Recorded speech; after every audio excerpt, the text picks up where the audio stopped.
what your students can achieve. If your students cannot achieve your level of English in 1 year, it takes time. But you are an achievable long-term goal for what they can do in English. Okay. What I do in English is not achievable for 99.99% of learners. So yes, I can help students with pronunciation, but in my lessons I use a lot of alternative models of pronunciation too. Most of your students, if they're learning English for the future, maybe for work, maybe for fun, okay? If they're using English with other people, the chances that they're using English with a native speaker are actually quite small. Probably they will use English as a medium to talk to other non-native speakers. So a Nepali person can talk to a Chinese person using English. A Japanese person can talk to a Korean person using English. A French person can talk to somebody from Turkey using English. In fact, there are more non-native speakers of English living in China than all of the native speakers in the world. And the majority of interaction and communication using English is not with native speakers. It's with non-native speakers. And I can understand all of you, which means that you are a good, intelligible model for your students. So don't worry about being perfect. Perfect is not the goal. Yeah? Improvement is the goal. Development is the goal. Your English level is here. Your students' English level is here. You can help them reach your level. One of the reasons why I gave the Japanese lesson yesterday is because your English is better than my Japanese. It's true.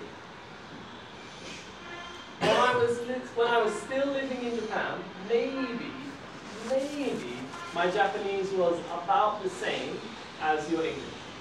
But I left Japan in 2007.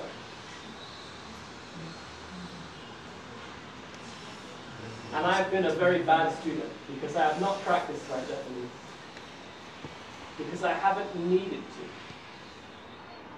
Because if I'm honest, I don't want to live in Japan again. Yeah? So my motivation for continuing to learn Japanese is very small. Because I don't need it. So there are a small number of Japanese friends that I still try and talk to in Japanese, but very, very little practice. So since 2007, my Japanese has gone. But I know enough Japanese to teach you. I know enough Japanese to help you with that beginner lesson. Yeah. So don't think about how good you are. Think about how much you can help your student. It's a much more positive way to think about this. Yeah. Okay. And then the last thing I want to say was just about language. Okay. Do you know Lego? You have that in this country? It's like a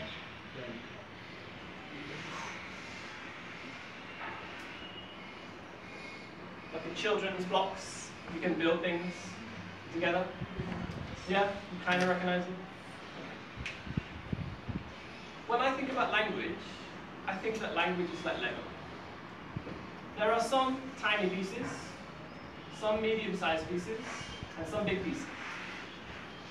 Yeah. The tiny pieces articles, prepositions.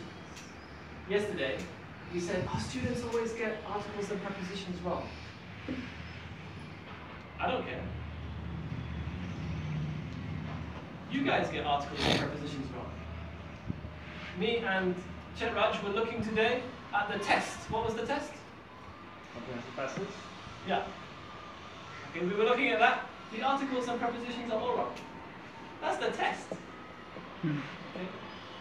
My advanced students in London get articles and prepositions wrong. But it does not have a negative effect on communication. Because when students are talking and listening, like the way we looked at pronunciation today, the strong words, the meaning words, are actually the most important. And usually, that is not grammar, that's vocabulary. If the students know the right vocabulary, they can communicate successfully. But one thing that we can do to help students is that if we give them big chunks of language, they're much easier to use. The reason why all of the students in Nepal can say, hello, what's your name, how are you, I'm fine, thank you, is not because they're thinking, oh, it's the subject plus the form of be that conjugates with I plus a comp. That is not happening. They are thinking, I'm fine, thank you. They remember it as one unit, one chunk. Yeah. If you can get students to remember language as pieces, as chunks, the grammar is free. Don't need to worry about that. Think about the expressions that we looked at today. And we looked at what is fixed and what changes. I'd start with, you should definitely make sure you. If we can give students these bigger chunks of language, it gives them much more flexibility to communicate. So, the more I teach, the less grammar I teach, and the more chunks I teach. Because if the students know the chunk, and they know what happens next, and they know when to use it, they can communicate. Yeah. So it's about using those real life situations. Okay, guys, the last thing I want to do today, okay, we're going to look at some material. Oh. Okay, guys, we're going to have a look at some material. And we need to have a thing.